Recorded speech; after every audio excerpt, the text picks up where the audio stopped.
Primeira coisa, cara, quando a gente fala de Varginha, normalmente a gente fala de criatura. Então você não vai ver ninguém falando de alien, a não ser tem uma galera que fala. Mas a gente só fala criatura. Por quê? Porque a gente não sabe o que é. Primeira coisa é essa. Ficou ET de Varginha porque ficou popularizou. Mas quando a gente vai, a gente fala que é criatura. Segunda coisa, uma coisa importante da gente falar do caso de Varginha é o seguinte, que não existe uma, digamos assim, uma sequência lógica dos fatos. Entendeu? Tipo, um cara não viu a nave caindo, ninguém viu as criaturas saindo e nem nada.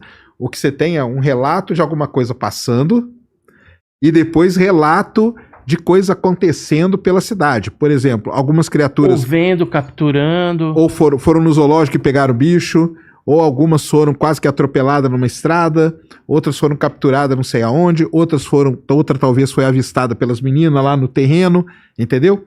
O que complica, né, pessoal aqui do Redcast entender, o que complica todo o lance de Varginha é esse.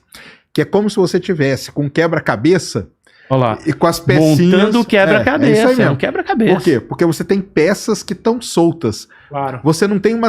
Porque se fosse um negócio assim, cara, eu vi a nave caiu, eu vi os bichos saindo, mas não tem. O que você tem é, uma pessoa relata uma coisa, a outra relata outra coisa. Tem gente que relatou, por exemplo, mudança de odor no ambiente. Sim. Cheiro de amônia. Um cheiro fétido, né? Parecendo amônia ou alguma coisa que ardia muito as narinas. E assim, tem médicos que falaram sobre isso quando tiveram frente a frente com a criatura. Vamos falar pro pessoal, né? Tem a dona Luísa. Então, vamos explicar pra galera. Quando acontece isso aí, porque aí, então, o que acontece? Acontece uma coisa e ao mesmo tempo tá acontecendo várias outras coisas, né? Varginha, pra quem não sabe, ali é ali do lado é Três Corações, né? Três Corações. Que tem a escola ali militar famosa. A 15 quilômetros. E os caras fazem vários exercícios de guerra, tal, não sei o quê. Por que foi ficando tão famoso assim o caso do ET de Varginha?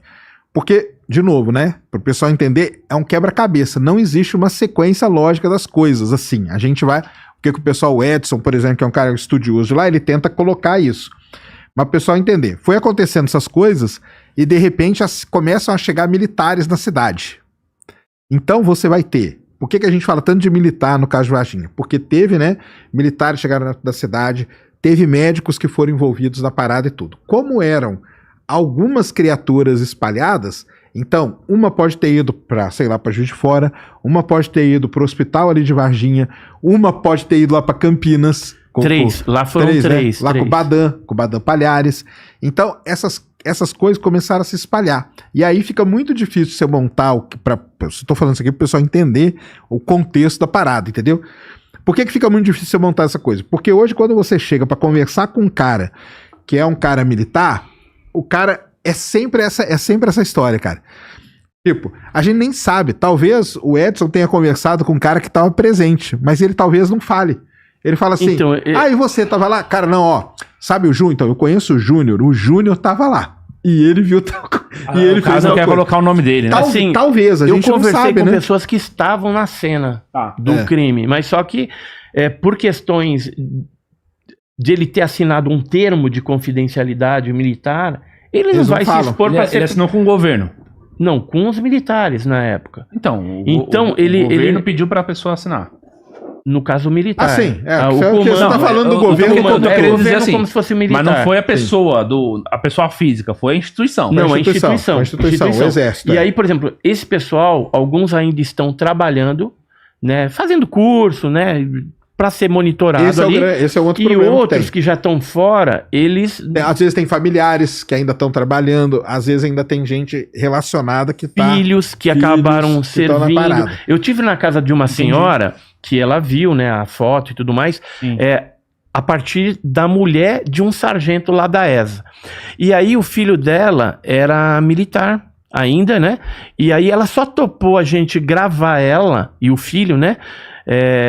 Caso a gente distorcesse a voz e a imagem. E o negócio foi tão bizarro, assim, foi tão controlado no dia que a gente foi lá na casa, que assim, a gente não podia falar onde que a gente estava, aquela coisa toda.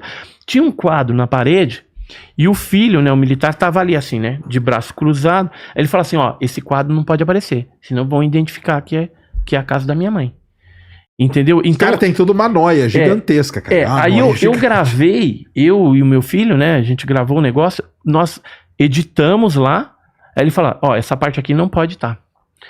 Isso aqui tudo bem, pode deixar. Você teve que passar antes o bruto pro cara poder dar uma filtrada. Então, pra gente conseguir, mas foi legal porque ela viu a foto, ela deu a descrição da criatura, tudo, e a gente sabe quem é a pessoa.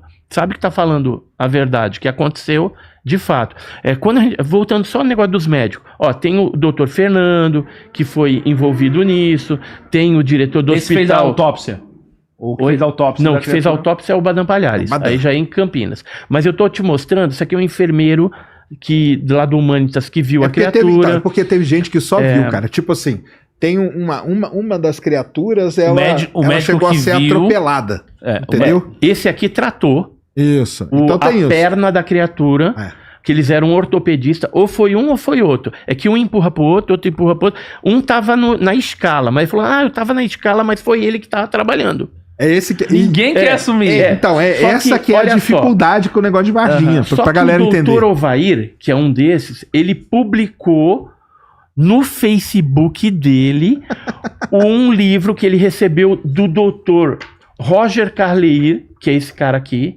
Esse Dr. Roger Carleir escreveu um livro sobre UFO Crash em Brasil, que ele teve lá, e conversou detalhes minuciosos do tratamento dessa criatura que foi atropelada e estava com o joelho Então ferido. Teve esse cara que viu a fratura da criatura, o Badam Palhares, que vocês falaram. Porque assim, e o do HGE, qual que é o nome do HGE? O cara do HGE que você falou. Eu vou publicar no livro. Não vou falar o nome ainda. Não. É porque a noção teve 3. Não, pra galera entender, a conta mais ou menos é o quê? Umas 10, né? De criaturas. De criaturas que eu ouvi de militar pros Estados Unidos foram 6. Ficou uma no Aramar e essa que tava morta do HGE eu não sei pra onde foi.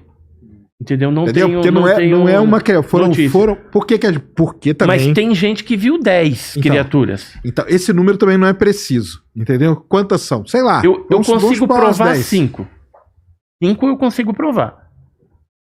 Eu tô tentando a 6ª, mas a 5 eu consigo provar. Mas é só falar dos médicos aqui. Aí o que aconteceu? O Ovair, ele publicou no Facebook, só que ele apagou. Mas só que a gente printou lá. E eu tenho tudo printado. Print é interno. Agora é estranho. Por que ele apagou? Esse outro médico aqui aí tá envolvido lá com a morte do Marco Elixerese, né? Que tem aquela morte estranha do PM que capturou essa criatura.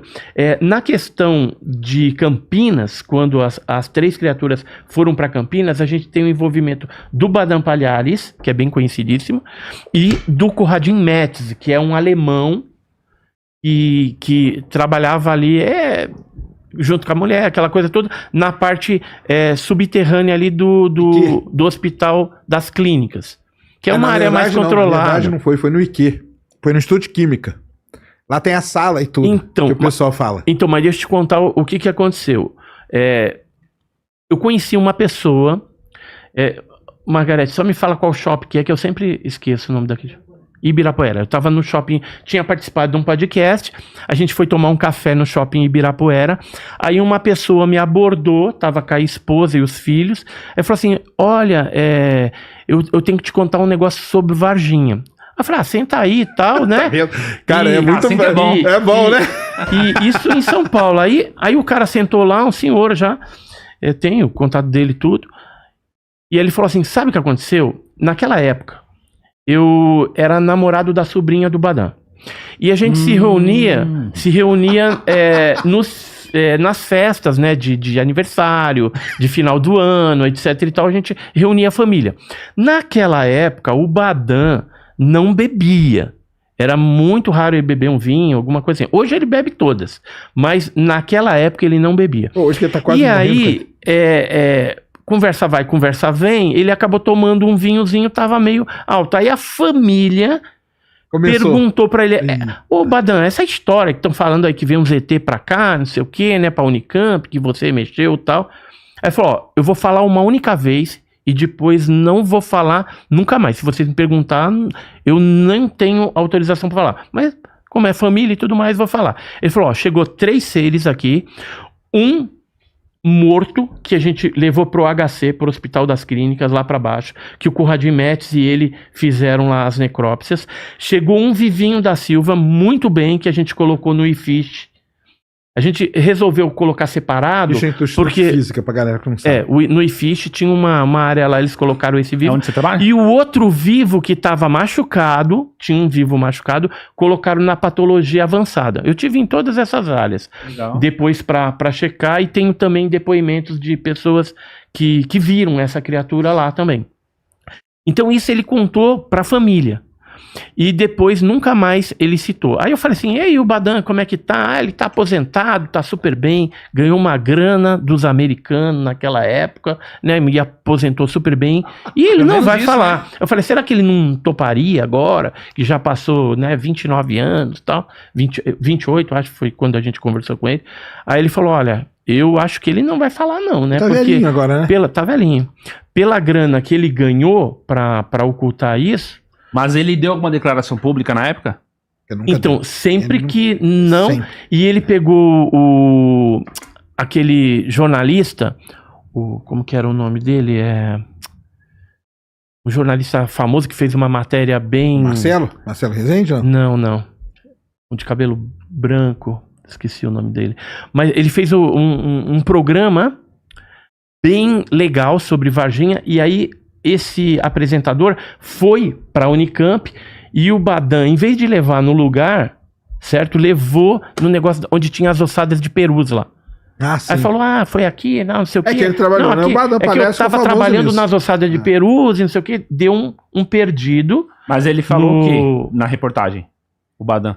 Ele negou, né? Sempre negou. Ele sempre negou. Agora, tem um amigo nosso, que era do grupo do 7, que investigava o caso Varginha, que é o Eduardo Mondini e o Oswaldo Mondini. Eles tiveram frente a frente com o Badan para entrevistar sobre outras coisas. Só que na hora que ele estava ali, eu acho que foi o Eduardo ou o Oswaldo, ele não se aguentou e deu um tiro no Badan. O Badan ficou, não, nossa conversa acabou aqui, ficou bravo e expulsou. O rapaz, ficou isso gravado, mostrando o desconforto por conta dele ter perguntado o negócio do ET.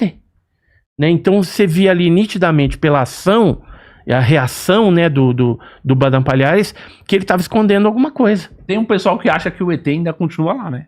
Não, mas não tá, cara. Porque o que aconteceu? Antigamente a nossa área 51 biológica era na Unicamp. Só que depois, como teve esses vazamentos, o que eles fizeram? Mudaram essa área para dentro de uma instalação militar do Exército. Só que eu não estou autorizado a falar onde que é ainda. Mas um dia... tem um negócio, tá vendo? Então, mas é porque a gente tem as fontes militares que pedem a frase para isso, né? É a seguinte, quem tem medo, meu amigo. Então, não? Exatamente. Eu tenho fita gravada... se a gente pudesse falar tudo que a gente queria, né, Sérgio? Então, eu tenho fita gravada que eu só vou poder soltar depois que o cara morrer.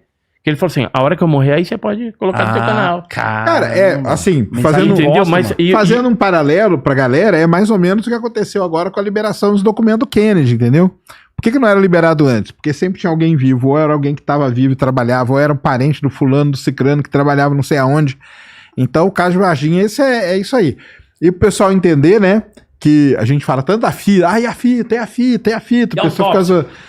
Cara, o negócio ficou famoso com o negócio da fita, porque o ano retrasado, né, o Jamie Foxx lá, um cara dos Estados Unidos, que reavivou Varginha, e ele chegou a oferecer $200 mil, que na época dava $1 milhão, né?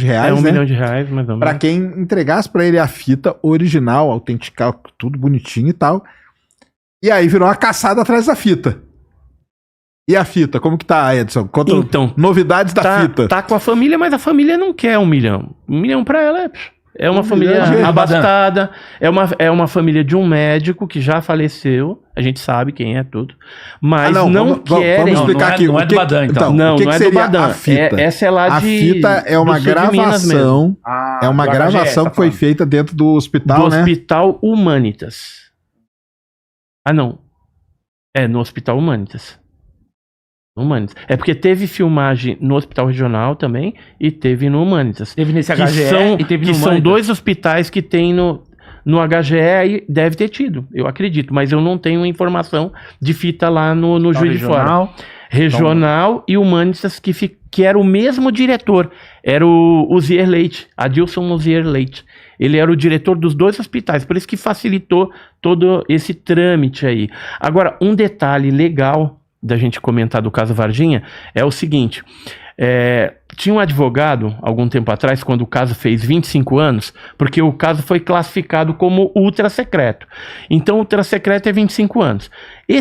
Quando ia cumprir o prazo, o advogado entrou com um processo, porque a gente sabia que algumas informações do caso Varginha estariam em alguns documentos específicos, de transporte, de reuniões que aconteceram, por exemplo, em Campinas, né, ou mesmo lá em Varginha, e foram reuniões do alto comando do Exército.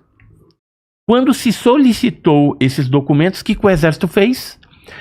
Pegando uma brecha da lei de liberdade de informação, que na verdade não é uma brecha, uma prerrogativa que tem lá. Eles pediram a reclassificação por mais 25 anos, ou seja, pelo mesmo período que estava anteriormente, ou seja, somente em 2046 é que nós teremos acesso aos documentos de Varginha. Agora, se o Exército falava que era o Mudinho, né, o Luiz, que era um casal de anões, né, para explicar as criaturas lá na região, por que eles reclassificaram por mais 25 anos, impedindo que os ufólogos e a sociedade soubessem o que tem de conteúdo naqueles documentos? Portanto, somente em 2046 é que a gente vai saber, talvez, mais uma parte desse quebra-cabeça dessa história. Eu acho que antes.